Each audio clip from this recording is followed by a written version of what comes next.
Chem Lab, and our topic for today is going to be vapor pressure.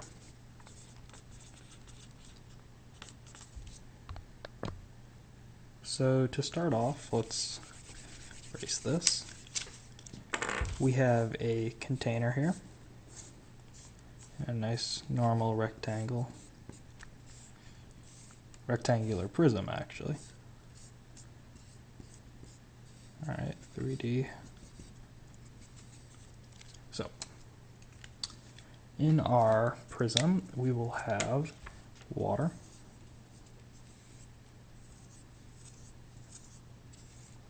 and as soon as this liquid is present, it'll start to evaporate, and those water molecules will continue to rise, and they are now a gas since they are able to leave.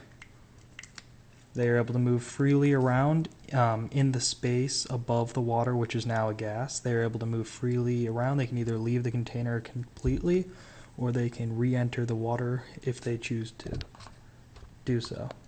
Keep in mind that when water evaporates and turns into a vapor, it is now a gas, and gases have pressure.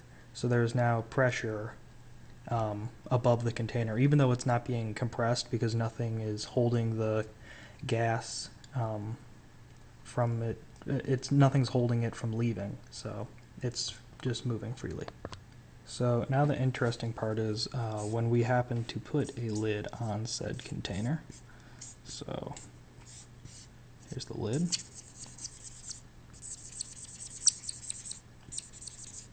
So now the gas and water have become trapped, and the water vapor is forced to go back into the water that originally came from.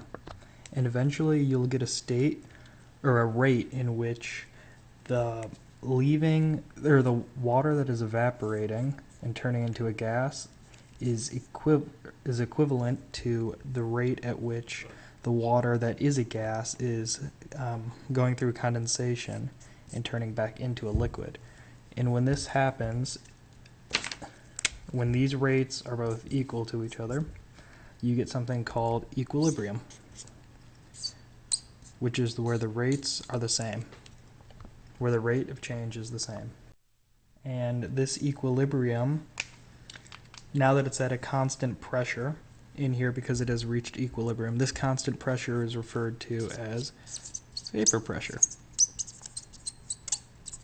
because you have the water vapor and the water and their pressure that they have because they're now condensed in this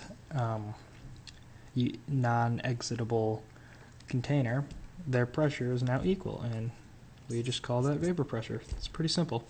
Alright, thanks guys. That's all.